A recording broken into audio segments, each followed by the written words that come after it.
Hello everybody, welcome to this week's review and preview show. We're reviewing round 12, we're previewing round 13. We missed last week, things got in the way, couldn't really get time to do it. So apologies, but we'll move on. So this week, it was the first week of the bye rounds. Did have some effect on the games, and one of the most surprising things is bottom actually defeated top this week, so Gods are no longer undefeated. Rangers and Gators, they had another nail biter. Second time for the season, and fifth to last is separated by one game. So let's have a look at this week's games.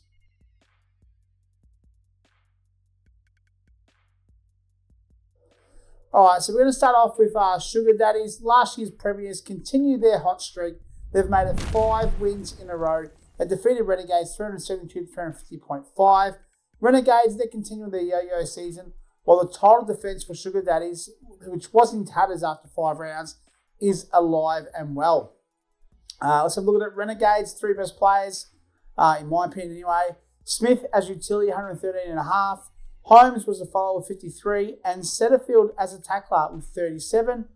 For Sugar Daddies, Rao, once again, up there. Tackler, he got 67. Redmond was loophole as a halfback, got 57. And Martin is continuing his great form and got 91 as a utility. If we have a look at the optimised lineups, it's actually a reverse result for this one. Notable changes for this one: Renegades, Higgins would have come in at full forward, Warren as a halfback, and Heaney as a midfielder. And for Sugar, it would have been 2 changes. Stewart would have been a halfback, and Hillenberg would have been the half forward. All right, so let's have a quick look at the next game. It's Punters getting the big win over Maltese Falcons. 384 to 278. Falcons, they've lost 6 games in a row now, and the multiple time champion, which now sit in second bottom, are in tatters. But Punters, they're still hanging around as well. They're 8th, so it's 8th and 9th. But as we said, 1 game separates first to last, so everyone's still in it for this one. For Punters, Paddock, Wilkie was phenomenal. Got a career high in disposals. He was a halfback with 80. Good old junk time Jezza got beaten but still kicked 5 goals.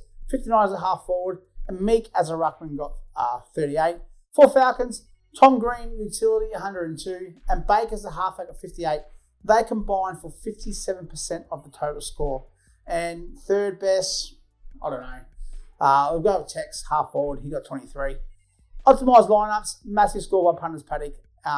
Falcons, they got to 300 at least. My check comes in at full forward and side bottom goes to utility. For Falcons, Walker and Tracy, they swap positions. Jackson comes in utility. And their main guys, in terms of Baker and Green, go into the midfield. Now, let's have a look at the game of the round.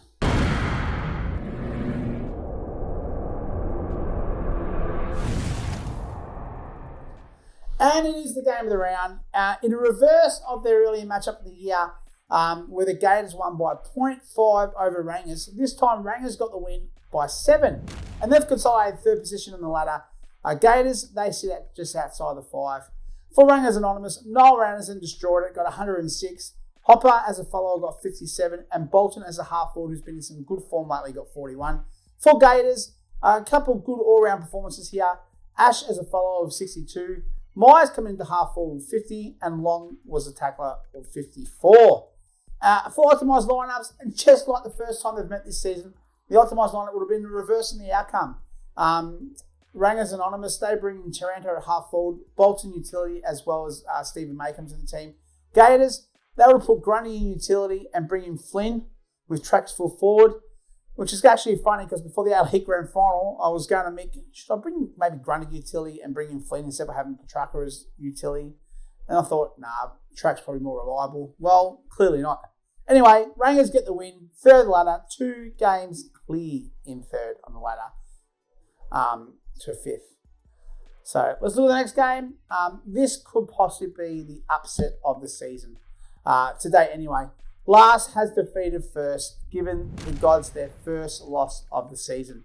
Second Destroy, they got the win 416 to 342. Second Destroy, led by Clark as a halfback with 73. Caldwell as a tackler with 47, and Elliott was in some good form, unfortunately, on Friday night, and as a half forward got 52. For Gods, Nasiah Wangani Malaria as a halfback, 64, which is amazing considering he lost 20 minutes of the game due to HIA. Acklands as a tackler got 48, and Brayshaw's utility got 86. If we have a look at the optimised lineups, big score for Seek and Destroy. Flanders, they come into half forward, and Elliott goes to full forward. Clark goes to the utility spot, and Gawn would have been a midfielder. Surprising, but he's supposed to be in form lately.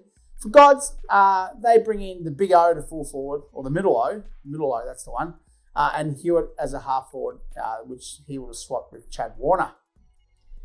Last game for round 12 we're going to look at was another close one, even though Thursday it was predicted by the manager of El Diablos that it was going to be a blowout and saying what's the biggest win and all that kind of stuff. But in the day he was right because they did win. They consolidate second spot El Diablos. They got the win 387 to a bye-affected Bombers 372. For Bombers, Rochelle as a full forward got 39. Goldie in the ruck with 43. And Ashcroft was looped hold in as a midfielder with 54. El Diablos, McCluggage was awesome as a utility got 120. Sarong as a midfielder got 56. And Ryan as a halfback got 62. Optimised lineups, same result. Mana would have come in for the thrill set. Mana and the thrill seeker would have swapped positions. And Diablos would have brought in Connor Nash and Duggan into the team. All right, so now, team of the week, 579, big round. Not as big as last week. We did miss it, but last week was 606. But we didn't show last week's game, so it doesn't matter. This week, Jamie Elliott as a full forward got 57. Jezza as a half forward 59. McCluggage utility 120. Goldie as the ruckman. Goldie makes the team 43. Noah Anderson, 83 as a mid, and Bailey Smith, 70 as a follower. Wilkie comes in the halfback with 80, and Rao, the tackler, with 67. So now let's have a look at the ladder. Gods still 3 games clear of El Diablos, who are a game clear of Rangers and Sugar. 2 games further back is Bombers. They lead Gators and Renegades, who are all on 5 wins. Game further behind that is Punters, Falcons, and Seek and Destroy. And just want to point out, over a 3-game average, Gators are the highest scoring team, and Punters are the second highest scoring team, and both those teams do sit outside the top 5, and that's over the last 3 games, but there is some pretty good scores over the last 5. And a couple of those teams play each other this week on the last 3, should I say, high scoring teams.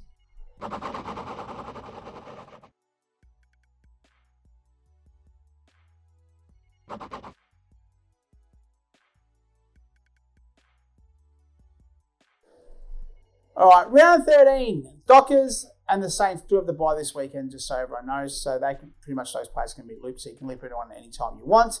But we'll go over availability news, a couple of new injuries, if there are some, and possible buys and loopholes from here. The Falcons, they're playing Bombers. Seek and Destroy play Punters. Gods play the Rangers. Renegades play El Diablos. And Sugar plays Gators.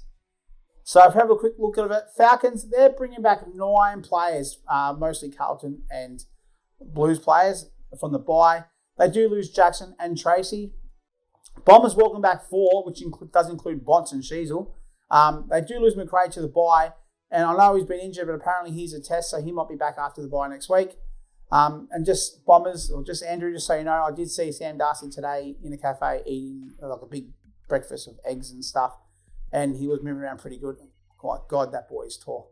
Anyway, both teams do have some pretty good loophole options on Thursday and Friday night because there's a lot of Bombers, Blues, Crows, and Lions players in these teams. Hawks, should I say? Bulldogs, Hawks. Bulldogs, Hawks, Crows, and Lions. That's the one. Anyway, cut that out. Cut it. Anyway. Next game, Seek and Destroy. They welcome back 4 from the bye, but they do lose 2 of their best in Sinclair and Clark. Punters, they're going to welcome back Led, who was rested last week. And they do bring back Richards and Trelaw as a test. They do lose Darcy and Wilkie to the buys. Possible loopholes here. Zach Bailey or Gunson may be a loophole for Seek and Destroy, while Punters have a few to choose from, as they have a few players in the earlier games of the round to choose from there. Gods, let's go next game. So it's the Gods playing Rangers. Gods there, welcome back 4 players. Brayshaw, Marshall, Wangani, Malira, all do go out to the bye. And they are 3 of the best players as well.